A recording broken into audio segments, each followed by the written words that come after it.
Hey everyone, welcome to the art room. Here I am alone with my camera, feeling super weird because I'm usually on the other side of it where I feel a lot more comfortable. But I guess I have a few friends keep me company. Mr. Fox over here and Mr. Monster. Wish he could read the speech instead of me. Anyway, I'm just going to go right into it. It's a little out of context if you're listening to it now because it was meant for convocation at the beginning of the school year for the whole Stafford school district. So just picture me talking to them and throw in some laughs in there where it's appropriate. Moving on. Super weird. Can't really figure out how to take a video or tell you what I'm gonna do, so I'm just gonna keep doing this. And maybe I'll read you my speech at some point. Some of you have asked for it, so I'm gonna read it. Here goes. I would like to thank all of you for this wonderful opportunity, especially those of you who continuously show your support of the arts in Stafford, whether it be attending the district art show, participating in art events on Main Street, or helping me prepare my artwork for display. I am so grateful to be part of a community with a growing love for the arts. I am amazed by what people here have created in the short time that I have been part of this community. When I think about speeches, I think about a gift I received on my 12th birthday. It was a CD titled Something for Everybody, with an intriguing song named Everybody's Free to Wear Sunscreen. No, it's not what you're thinking. This person was not trying to warn me of the dangers of sun exposure. Clearly, every redhead already knows that by the time they reach 12. The CD was given to me in hopes to inspire. The song offered a handful of advice meant to be passed down to newer generations. One being, do one thing that scares you every day.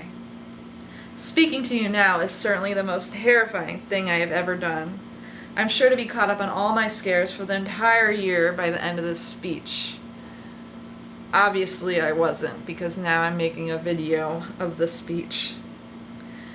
When talking to others about my fear of public speaking, the reaction went something like this.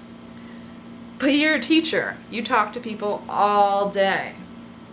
I think all of you can relate to me when I say speaking to your students is a whole universe away from speaking to a group of your colleagues, let alone a whole room full of teachers itching to get back into their classrooms to prepare for the new school year. That's why we're all here, right? We are here to prepare our students.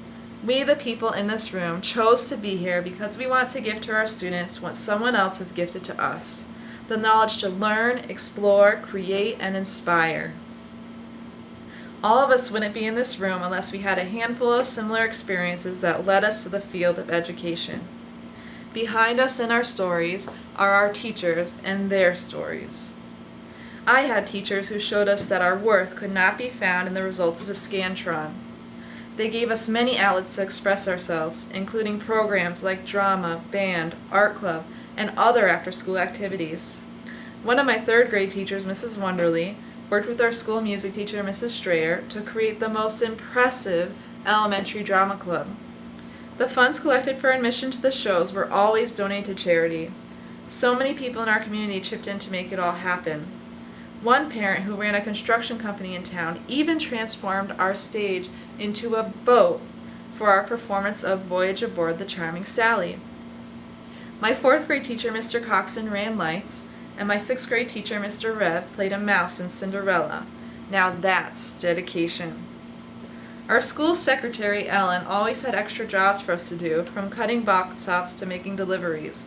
The office was always a fun place to be. Mr. Coxon and our custodian, Mr. George, would stand by the crosswalk each morning, greeting the first students to arrive at school. I was always first because I lived right next door. One hop, a skip, and a jump, and I was there. Mr. Coxon played a game where if you were the first one to tell him your sister was the best each day, you would win a piece of candy. As soon as I saw him at the crosswalk, I would open up our side door and scream as loud as I possibly could, "My sister is the best!" I would always get so excited to get up for school in 4th grade just for that reason alone. That's all it took. The same teacher got everyone in the class to memorize the Gettysburg Address. Every time you said, you had to start over. And if he was here right now, you would have to rehear everything I just said. Mr. George was always there to high-five us in the halls or employ us to scrub the scuff marks off the floor by rubbing them with our shoes. In 6th grade, we mummified a chicken and made pyramids out of sugar cubes with Mr. Reb. How outrageous is that? He would also sing Dominic the Donkey at the top of his lungs even when it was nowhere near Christmas time. We made slime that year too, but we didn't start the underground slime trade like our kid at SES. It's probably because we were too busy collecting Beanie Babies or tending to our Tamagotchis. I remember making paper beads out of comic strips in art class and the super cool bottle cap belt my art teacher Miss Delicia wore. I remember feeling like a human compass because each classroom in the school had walls labeled north, south, east, and west. In middle school, my civics teacher Mr. Wanzer had us memorize the lyrics to Billy Joel's "We Didn't Start the Fire." Thus began my love for Billy Joel.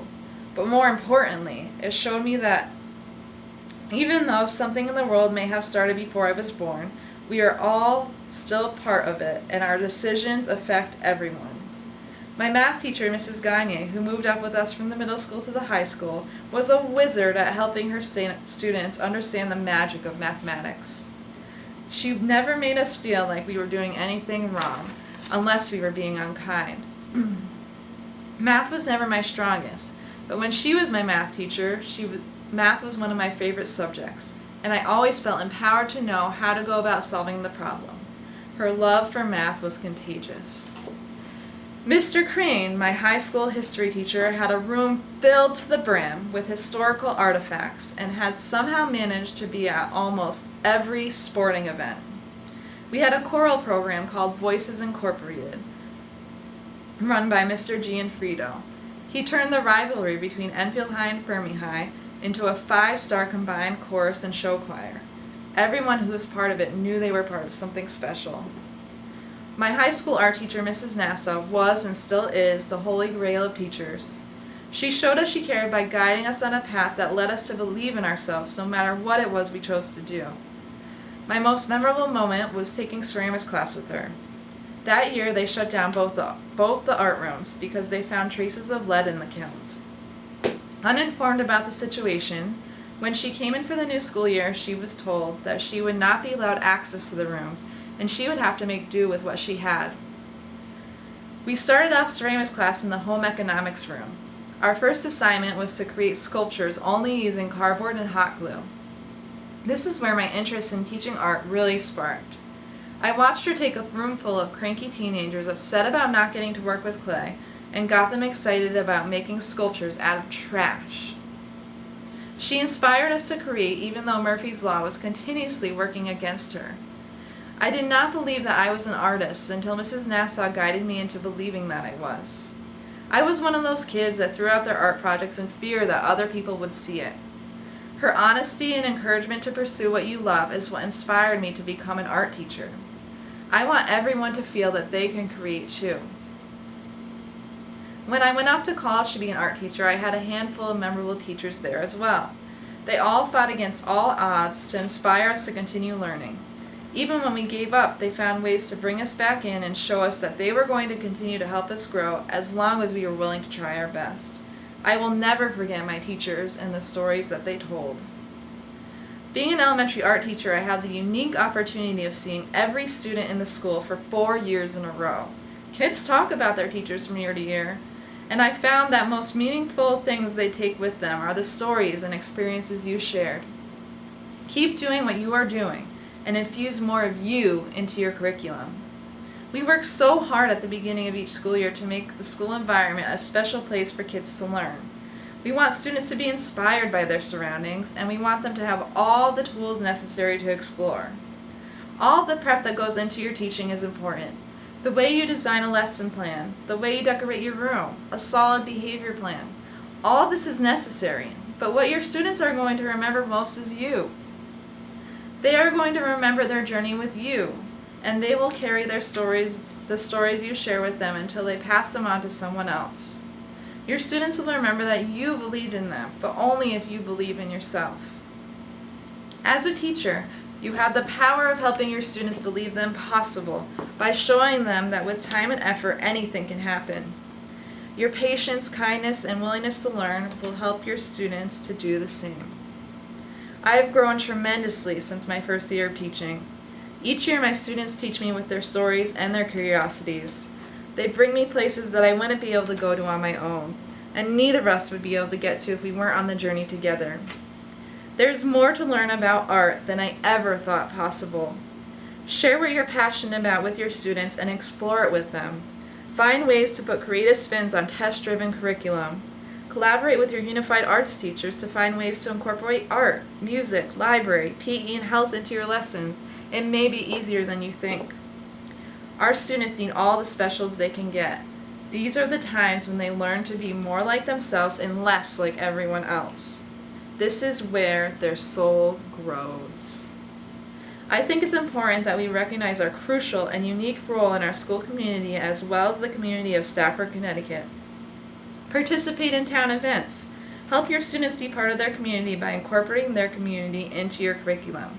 2019 is the 300th anniversary of Stafford. Help your students be part of this by creating something with them. We need to be for our students what all of our teachers were for us. We are part of a village, and we are here to inspire not only our students, but the people that surround them, because we are all part of something bigger. Mark Van Doren said, "The art of teaching is the art of insisting discovery." It is up to us to show the younger generation what community is and invite them to join without stripping away who they are and who they want to become. Again, thank you all so much for this opportunity. I hope you all have a great year.